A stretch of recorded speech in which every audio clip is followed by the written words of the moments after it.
नमस्कार, स्वागत है आप सभी का। 69,000 शिक्षक भर्ती आरक्षण 6800 ओबीसी एससी लिस्ट में आज इलाहाबाद हाई कोर्ट में सुनवाई थी, उसकी अपडेट बताएंगे आपको। इसके बाद 63,000 लगभग 63,000 पदों पर नई प्राथमिक शिक्षक भर्ती विज्ञापन, मेरिट एकेडमिक और साथ ही साथ यूपी एलटी ग्रेड नई शिक्षक भर्ती की विज्ञापन को लेकर के। अगर आप यूपी ट्रिपल एससी से भर्ती को अगर देख रहे होंगे तो यूपी ट्रिपल एससी अगर आप पीईटी 2021 का इस वैलिड स्कोर कार्ड आपके पास होगा तो वन दरोगा भर्ती का विज्ञापन आज कल में आने वाला है। आज भी आने की उम्मीद तो है लेकिन अभी कम उम्मीद है, बाकी कल आ सकता है वन दरोगा भर्ती का नोटिफिकेशन लगभग 700 प्लस पदों पर।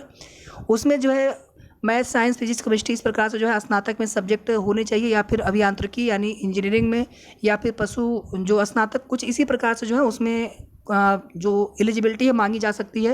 लेकिन सबसे पहले पीईटी 2021 का स्कोर कार्ड होना चाहिए, वैलिड स्कोर कार्ड होना चाहिए। साथ ही साथ जो 60 लिस्ट होंगे, आप सभी को पता है जितने पद होंगे उसके 15 गुना। तो एक तो हो गया। दूसरा यहाँ पर देखिए, वीडियो को आप लोग प्लीज़ पूरा देखिएगा। वीडियो को प्लीज़ आप सभी लाइक और शेयर भी आप सभी कर दिया करें। साथ ही साथ अगर आपने अभी तक चैनल को सब्सक्राइब न किया हो तो प्लीज़ सब्सक्राइब कर लें। 69,000 शिक्षक भर्ती में 6800 की ओबीसी एससी लिस्ट 5 जनवरी 2022 के जीओ को चैलेंज किया गया है इलाहाबाद हाई कोर्ट में। यानी 6800 लिस्ट को ही एक तरह से चैलेंज किया गया है। जब उसके शासनादेश को जीओ को चैलेंज किया गया है तो 6800 को ही चैलेंज किया गया है। और आप देखेंगे इसके पहले एक बार शासनादेश की मांग की गई थी कि उसका जो डॉक्यूमेंट है 6800 का उसको कोर्ट में प्रस्तुत किया जाए।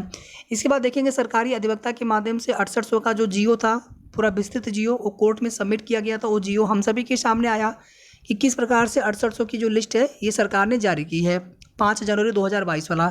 उसके बाद फिर आप आगे देखेंगे कि अब उस जियो को चैलेंज किया गया है और उस पर जो है आज इलाहाबाद हाई कोर्ट में सुनवाई होने वाली थी। फिलहाल में हुआ ऐसा है कि जिस बेंच में सुनवाई होने वाली थी, बेंच वह प्रेस केसेस सुनने के बाद उठ गए थे और आगे के मामले सुने नहीं गए और आपका जो मामला है ये 6800 वाला जहाँ पर लगा हुआ था नंबर नहीं आ सका। तो आज तो सुनवाई नहीं हो पाई है, बाकी आगे जब भी सुनवाई होगी तो हम आपको उसकी अपडेट, उसकी सूचना प्रोवाइड करा देंगे। बाकी जो लखनऊ हाई कोर्ट में सुनवाई हुई थी 19 सितंबर वाली, उसके बारे में आप सभी जानते हैं कि अब वहाँ पर 6800 को लेकर के जो भी पिछली सुनवाई हुई कोर्ट ऑर्डर है उसमें जो भी चीज़ें हैं और जिस प्रकार से भी आरक्षण की विसंगति को स्वीकार किया गया। लेकिन अभी आप देखेंगे एक नया सबमिशन फाइल होने वाला है एजी महोदय के द्वारा और जयदीप नारायण माथुर सर के द्वारा अलग अलग 17 अक्टूबर को। और उसके पहले देखिए यहाँ पर पहले भी आप देखेंगे कि सरकार से इस विषय में हस्तक्षेप यानी इस विषय में एक ऐसा कोई रास्ता निकाला जाए जिससे जो है अधिकतम लोगों का भला हो जाए और जो भी आरक्षण पीड़ित अभ्यर्थी है सभी को न्याय मिल जाए। तो अब देखिए इसमें गवर्नमेंट क्या पहल करती है, किस प्रकार से होता है, बाकी जो भी कोर्ट की अपडेट थी हमने आपको बता दिया। इसके बाद देखिए प्रदेश में नई प्राथमिक शिक्षक भर्ती को लेकर के लंबे समय से वैकेंसी आई नहीं है और लंबे समय से भर्ती की मांग चल रही है। विधानसभा में एक सवाल के पूछे गए सवाल के जवाब में बेसिक शिक्षा मंत्री जी के द्वारा एक जवाब लगाया गया था, जिसमें आप देखेंगे 51,112 प्राथमिक में पद खाली हैं और 12,149 पद रिक्त हैं जूनियर में। अगर ये दोनों जोड़ लेंगे तो यहाँ पर जो है लगभग 63,261 पद यहाँ पर बन जाएंगे प्राथमिक और जूनियर का मिला करके। जूनियर में भी देखिए कुछ पद जो है सीधी भर्ती के तहत भरे जाने होते हैं, कुछ पद प्रमोशन से भरे जाते हैं।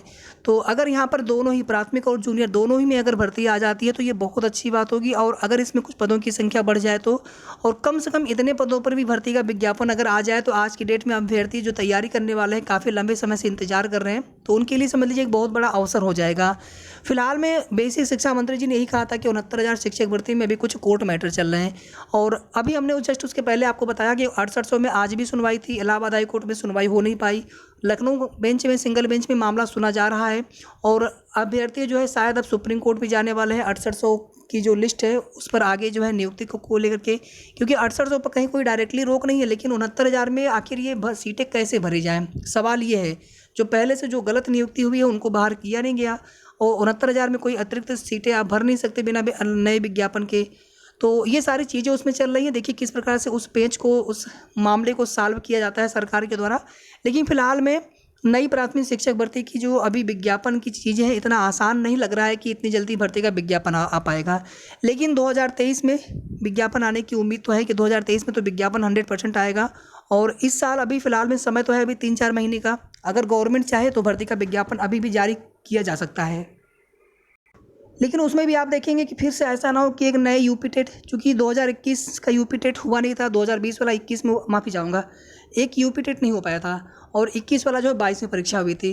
तो ऐसा ना हो कि 2022 का यूपी टेट पहले गवर्नमेंट कराने लग जाए तो कम से कम 2-3 महीने 3-4 महीने का समय फिर उसमें चला जाएगा। तो वैसे भी लग रहा है कि इस साल नई प्राथमिक शिक्षक भर्ती की विज्ञापन आने की उम्मीद तो कम है, लेकिन तैयारी आप सभी करते रहिए। विज्ञापन जब भी आएगा, भर्ती जब भी आएगी, कंपटीशन बहुत अच्छा रहने वाला है इस बार, क्योंकि सब लोग तैयारी कर रहे हैं और अच्छे खासे आप देखेंगे पहले की तरह स्नातक नहीं, आप जो है प्रोफेशनल भी जो बीकॉम, बीटेक, बी फार्म ऐसे अभ्यर्थी भी आप देखेंगे बीटीसी या बीएड करके शिक्षक भर्ती के लिए कोशिश कर रहे हैं, तैयारी कर रहे हैं। तो कंपटीशन अच्छा खासा रहने वाला। बात कर लें यहाँ पर अगर मेरिट को लेकर के या फिर एकेडमी को लेकर के, तो अभी इस पर पहले से बात करना कहीं ना कहीं जल्दीबाजी होगी। पहले से कोई भी चीज़ें यहाँ पर अभी उम्मीद नहीं कर सकते हम लोग। बीएड बीटीसी का मामला सुप्रीम कोर्ट में चल रहा है और अभी तक वो मामला फाइनल हुआ भी नहीं है और हाई कोर्ट में भी देखेंगे फाइनल आदेश आया नहीं है बीएड बीटीसी वाले में। लेकिन अभी वहाँ पर जो यूपी टेट के प्रमाण पत्र हैं पुराने 2021 वाले वितरित किए जा रहे हैं बीएड का छोड़ करके, कि जब तक का माननीय कोर्ट का अंतिम फैसला नहीं आ जाता है तब तक बीएड के चूँकि प्रमाण पत्रों पर रोक लगी हुई है। तो अभी सब कुछ अनिश्चित है। अभी यही नहीं पता है कि इसमें एलिजिबिलिटी, इसमें कौन कौन शामिल हो पाएंगे, एकेडमिक रहेगा या फिर हटेगा, जो प्रक्रिया है उसमें कुछ बदलाव होगा या फिर पुरानी प्रक्रिया रहेगी, और विज्ञापन यूपी टेट के पहले आ पाएगा या फिर यूपी टेट के बाद आएगा। ये सभी सवाल है और बाकी हम लोग अपने स्तर से तैयारी करते रहें, कोशिश करते रहें कि भर्ती का विज्ञापन भी जल्द आए और तैयारी आप सभी करते रहें। आगे की जो भी सही और ऑथेंटिक जानकारी मिलेगी आप सभी को, उसकी जानकारी हमारे चैनल के माध्यम से समय समय पर मिलती रहेगी।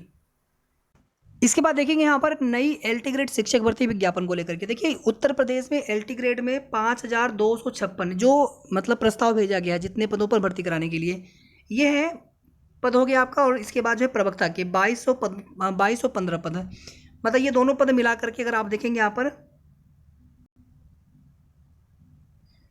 तो ये यहाँ पर हो रहे हैं 7481। ठीक है। तो माध्यमिक शिक्षा निदेशालय ने भर्ती के लिए अधियाचन उत्तर प्रदेश लोक सेवा आयोग को भेज दिया है। तो अब जो है लोक सेवा आयोग से इस भर्ती का विज्ञापन कभी भी आ सकता है। और जैसा कि आप सभी ने देखा होगा कि एक जो नया प्रस्ताव, एक जो नई सहमति गवर्नमेंट की तरफ से बनी है कि अब जो है प्रवक्ता के लिए भी बीएड अनिवार्य होगा। तो देखिए इस भर्ती से तो अभी होना नहीं चाहिए, क्योंकि अभी जब नियम बनेगा उसके बाद फिर वो नियम लागू होगा और पहले से किसी को पता तो था नहीं इसमें, या फिर हो सकता है कि इसी भर्ती से लागू हो जाए। और आप देखेंगे इसी के साथ साथ जीआईसी की भी नई भर्ती का विज्ञापन आना है, लेकिन वो भी लोक सेवा आयोग से ही आएगा, लेकिन अभी उसमें समय लग सकता है। और इस बार जो एलटी ग्रेड वाले में प्री और मेंस 2 स्तर की परीक्षा हो सकती है, ये भी बहुत पहले आप सभी को इसकी भी जानकारी दी गई थी।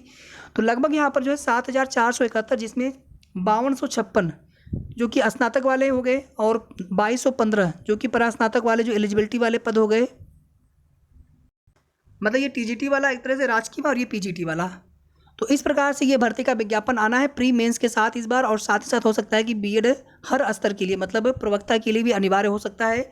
और जीआईसी नई भर्ती का विज्ञापन में थोड़ा समय लग सकता है, हालांकि इसके विज्ञापन को लेकर के भी आप देखेंगे न्यूज़पेपर में चीज़ें दी गई थी। और ये भर्ती का विज्ञापन भी यूपीपीएससी लोक सेवा आयोग से ही आना है। इसमें प्री और मेंस 2 स्तरों की परीक्षा हुई थी। और जो पुराना वाला जीआईसी भर्ती है उसमें अभी साथ बायोलॉजी का और कुछ विषयों का परिणाम बचा हुआ है, बाकी तो विषयों के परिणाम आ चुके हैं। तो ये कुल मिलाकर के महत्वपूर्ण सूचना थी आप सभी के लिए। वीडियो को आप सभी प्लीज़ लाइक और शेयर जरूर कर दीजिएगा। साथ ही साथ अगर आपने अभी तक चैनल को सब्सक्राइब न किया हो तो सही और ऑथेंटिक जानकारी पाने के लिए चैनल को जरूर सब्सक्राइब कर लें। धन्यवाद।